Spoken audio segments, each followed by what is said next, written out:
ہماری عید ماتم ہے، اگر یہ جو اشعار ہیں اور یہ جو فقرے ہیں،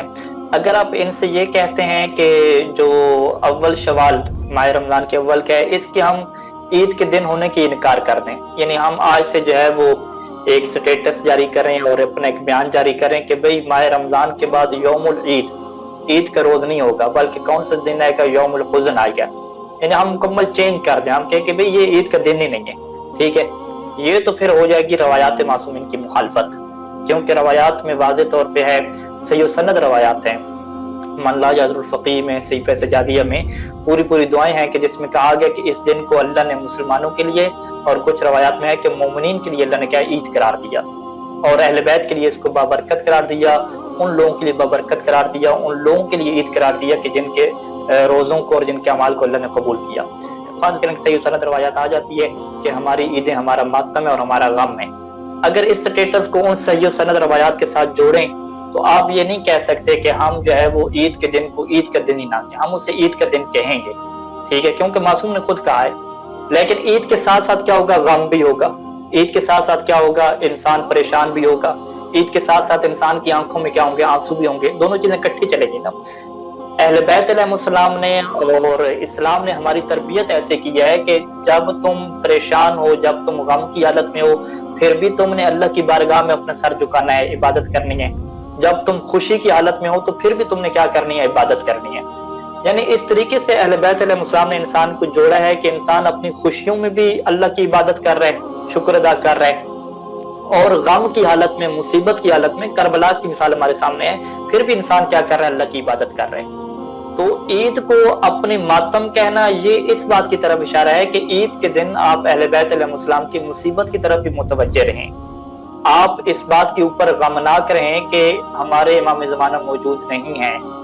اور اگر وہ موجود ہوتے ہم ان کے پیچھے نماز پڑھتے تو یہ ہماری سب سے بڑی عید ہوتی۔ تو لہٰذا انسانوں کی توجہ کو اس بات کی طرف رکھنا کہ کہیں وہ اپنی عیدوں میں اہل بیت علیہ السلام کو بھول نہ جائیں، اس طرح کی روایات کیا موجود ہیں کہ جب بھی عید کا دن آتا ہے ہمارا غم تازہ ہو جاتا ہے، کیونکہ ہم دیکھتے ہیں کہ ہمارا حق کیا ہے، دوسروں کے ہاتھ میں ہے، ٹھیک ہے، ہمارے جو جس ممبر پہ بیٹھنا چاہیے تھا، جس حکومت پہ امام کو حکومت کرنی چاہیے تھی، وہ اب دوسرے لوگ کر رہے ہیں ساری حکومتیں، تو اس وجہ سے غم تازہ ہو جاتا ہے۔ تو اپنی عید پہ اور اپنی خوشی پہ اہل بیت کے غموں کو یاد رکھنا، اس کی طرف کیا یہ اشارہ ہے، ٹھیک ہے۔ میں اپنی بات کو خلاصہ کر لوں کہ ٹھیک ہے، ان روایتوں کو ہم مان لیتے ہیں کہ ہماری عیدیں ہمارا ماتم ہے، اور بلکہ وسائل شیعہ میں پورا باب بھی موجود ہے کہ عید کے دن مستحب ہے کہ آپ حزن کا کیا کریں، اظہار کریں، حزن بھی ساتھ ساتھ کیا وہ آپ کے ہو۔ تو اگر ہم ان چیزوں کو اکٹھا جوڑیں تو اس کا کیا مطلب رہے گا کہ عید کا سٹیٹس تو باقی رہے گا،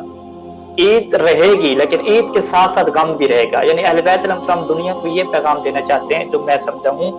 کہ آپ عید بھی کریں اور عید میں اپنے اہل بیت کو یاد کر کے ایک مثال بھی قائم کر دیں کہ دیکھو ہم عیدوں پہ بھی امام حسین کو نہیں بھولتے، ہم اپنی عیدوں پہ بھی اہل بیت کے خانوادے کو نہیں بھولتے، ہماری عید بھی وہ ہوتی ہے کہ جس کے اندر حزن ہوتا ہے، ٹھیک ہے ہم سفید لباس پہن لیتے ہیں چونکہ معصوم کا حکم ہے، ٹھیک ہے ہم غسل کر لیتے ہیں چونکہ معصوم کا حکم ہے، ٹھیک ہے ہم جو ہے وہ پرفیوم اور خوشبو لگا لیتے ہیں چونکہ معصوم کا حکم ہے، ٹھیک ہے ہم 2 رکعت نماز عید پڑھ لیتے ہیں چونکہ معصوم کا حکم ہے، ٹھیک ہے ہم دعائیں پڑھ لیتے ہیں چونکہ معصوم کا حکم ہے، لیکن اس کے باوجود ہم غم کر کے، اظہار مصیبت کر کے اور اپنے آپ کو غمناک پیش کر کے یہ بھی پیغام دے رہے ہیں کہ دیکھو یہ وہ حقیقی عید نہیں ہے، حقیقی خوشی نہیں ہے ہمارے لیے، حقیقی خوشی تو تب ہوگی کہ جب امام زمانہ تشریف لائیں گے اور عدل کی حکومت قائم ہوگی، تو وہ کیا حقیقی خوشی ہوگی، وگرنہ حقیقی خوشی کیا ہے کہ اہل بیت کے چاہنے والوں کو بم دھماکوں کے ذریعے سے مارا جا رہا ہے، ابھی کابل کا واقعہ لے لیں، فلسطین کا واقعہ لے لیں، تو یہ انسان کی خوشیاں کہاں رہتی ہیں۔ اور میں تو یہ بیان کرتا ہوں کہ اگر لوگ عید کے اعمال کو مفاتیح الجنان سے کھول کے پڑھ لیں کہ عید کے دن آپ نے کرنا کیا ہے، تو آپ مکمل عبادت میں مصروف رہیں گے۔ یہ تو ہم لوگوں نے منا لیا نا ہندوستان سے دیکھ کے یا دیگر لوگوں کو دیکھ کے کہ ان کی عیدوں میں کیا ہوتا ہے، میلہ ہوتا ہے، ہلا گلا ہوتا ہے، خوشیاں ہوتی ہیں، پارٹیاں ہوتی ہیں، آؤٹنگ ہوتی ہے، تو ہم نے بھی یہی عید کا کنسیپٹ بنا لیا۔ حالانکہ اگر آپ عید کے دن کے آپ اعمال کھول کے اٹھا کے دیکھیں، وہ غسل ہے، اس میں عید کا غسل سنت قرار دیا گیا، نماز پڑھنی ہے، دعا پڑھنی ہے، دعائے ندبہ پڑھنی ہے، دعائے ندبہ میں کیا ہے، آپ سارے کے سارے اس میں مسائب کے جملے ہیں، امام حسین کو پکارا جا رہا ہے، ندبہ کس کو کہتے ہیں کہ جب آپ روتے ہیں بلند آواز سے، اسی کو ندبہ کہتے ہیں، زیارت امام حسین ہے عید کے دن، سارے لوگ یہاں پہ کربلا جاتے ہیں، عید کی رات کربلا جاتے ہیں۔ تو آپ سارے اعمالوں کو دیکھیں تو آپ کہیں گے یار یہ عید کچھ اور ہے، یہ کیسی عید ہے کہ سارے کے سارے اعمال ہو رہے ہیں، ساری کی ساری عبادت ہو رہی ہے؟ تو یہ والی عید ہے۔ اس عید کا کوئی غم کے ساتھ ٹکراؤ ہی نہیں ہے۔ جہاں آپ نے نماز میں جو ہے وہ گریہ کرنا ہے اپنے گناہوں کے اوپر اللہ کی خشیت کی وجہ سے، وہیں نماز کے اندر آپ مولا حسین علیہ السلام کے اوپر گریہ کریں قربت اللہ کی نیت سے، تو یہ باعث عبادت اور ثواب ہے، اس کا ٹکراؤ نہیں ہے۔ ہمارے معاشرے میں جو ٹکراؤ پیدا کیا جا رہا ہے، جو بہت سارے لوگ ہیں وہ جب انکار کرتے ہیں کہ بھئی عید کا دن ہی نہ کھو، وہ کہتے ہیں چھٹی جی یہ عید کا دن ہے ہی نہیں، یوم الحزن ہے، اپنی طرف سے نام لے، تو یہ معصوم کی مخالفت کر رہے ہیں۔ پھر معصوم کہہ رہے ہیں عید کا دن ہے، کہتے ہیں عید کا دن نہیں ہے۔ معصوم کہہ رہے ہیں 2 رکعت نماز پڑھنی، کہتے ہیں 2 رکعت نماز نہیں پڑھیں گے۔ معصوم کہہ رہے ہیں غسل کرنا ہے، نہیں جو غسل نہیں کریں گے۔ معصوم کہہ رہے ہیں اچھے لباس پہننی، اچھے لباس نہیں پہنیں گے۔ تو یہ مخالفت ہے۔ ہاں آپ ساتھ ساتھ چلائیں غم کو، جیسے چلاتے ہیں اہل بیت علیہ السلام، ہم بھی چلاتے آئے ہیں، اس میں کوئی ایشو نہیں ہے۔ اور یہی تو مزہ ہے کہ ہم عید بھی کہیں اور ساتھ غم کو بھی رکھیں، دنیا کو ایک پیغام دیں، تب مزہ ہے۔ جب ہم عید کی چھٹی کر دیں تو پھر کیا اس غم کیا حیثیت ہے؟ خوشی تو یعنی اثر تو تب ہوتا ہے کہ انسان اللہ کی بارگاہ میں جھک بھی جائے، اچھا لباس بھی پہن لے، اطاعت بھی کر لے، خوشبو بھی لگا لے، پھر بھی اس کی آنکھوں سے آنسو جاری ہوں، تو یہ وہ دنیا کو پیغام جائے گا کہ دیکھو یہ لوگ عید بھی کر رہے ہیں، اس کے باوجود ان کے دلوں کے اگر حال دیکھو، ان کے چہروں پہ اگر دیکھو تو وہ مسکراہٹیں نہیں ہیں، ان کے دلوں کو دیکھو تو وہ خوشیاں نہیں ہیں، وہ غم ہی غم ہے، وہ حزن ہی حزن ہے۔ تو یہ چیز ہے کہ اہل بیت علیہ السلام کس بات کی طرف متوجہ کرنا چاہ رہے ہیں کہ جب عید ہے تو ہمارے غم کو یاد رکھنا، ہمارے ماتم کو یاد رکھنا، ہماری مصیبت کو یاد رکھنا۔ امام یہ نہیں فرما رہا ہے کہ عید آ جائے تو تم عید کی چھٹی کر دینا، تم کہیں کہ نماز پڑھنی حرام ہے، نماز عید پڑھنی حرام ہے، نہ نوافل پڑھنا حرام ہے، جس طرح لوگ کہتے ہیں شب قدر میں یہ ایشو نہیں اٹھایا کہ مولا کی شہادت ہو رہی ہے تو ہم نماز روزی بھول جائیں۔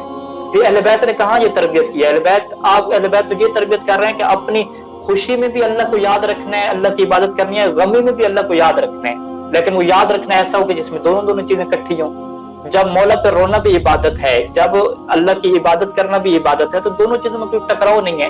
جیسا لوگ کہتے ہیں کہ مولا علیہ السلام نے نماز میں انگوٹھی دے دی تو یہ کیسی عبادت ہوگی کہ نماز میں توجہ دوسری کی طرف ہے؟ تو جب انگوٹھی دینا بھی عبادت ہے، نماز پڑھنا بھی عبادت ہے، تو عبادت میں آ جائے تو میں کیا حرج ہے بھائی؟ مولا دنیاوی کام تھوڑی کر رہے ہیں، عبادت کا کام کر رہے ہیں، لہٰذا عبادت کا آپس میں عبادت سے ٹکراؤ نہیں ہوتا۔ جو لوگ ٹکراؤ پیدا کر رہے ہیں، ظاہری بات ہے، اللہ معاف کرے، میں ان کی پر برا گمان نہ کروں، لگتا ہے ایسے ہے کہ ان کو نہ مسجد سے محبت ہے، نہ ان کو نماز سے محبت ہے، نہ ان کو غسل سے محبت ہے، ان عبادات سے ان کا لینا دینا نہیں ہے، وہ چھٹی چاہتے ہیں کہ یار یہ نماز شماز، یہ جو خطبے، یہ جو مسجد، اس سے جان چھوٹے اور بس ہم آدھا گھنٹہ تھوڑا سا کیا ماتم شاتم کریں اور آگے نکلیں۔ وہ شارٹ کٹ کی تلاش میں جو رہتے ہیں لوگ، یہ اللہ مجھے معاف کرے اگر میں غلط بیان کروں، مجھے لگتا ہے ایسے ہے، وگرنہ اہل بیت علیہ السلام نے ایسا کبھی نہیں کہا کہ تم عید کی چھٹی کر دو۔ چھٹے امام تک، ساتویں امام نے خود عید منائی اور خود کر کے دکھایا، عمل کر کے دکھایا، سفید کپڑے پہنے، عطر لگایا، خوشبو لگائی، صحرا میں نکلے، سب امام کی سیرت کے ہمارے سامنے موجود ہے۔ عید کے اعمال کرنے کے ساتھ ساتھ غم کو ساتھ رکھنا یہ کمال ہے، نہ کہ غم کی صورت میں عید کی اور اللہ کی عبادت کی چھٹی کر دینا، یہ کوئی کمال نہیں ہے، یہ کوئی عشق نہیں ہے، یہ کوئی اہل بیت کی تعلیم پہ عمل کرنا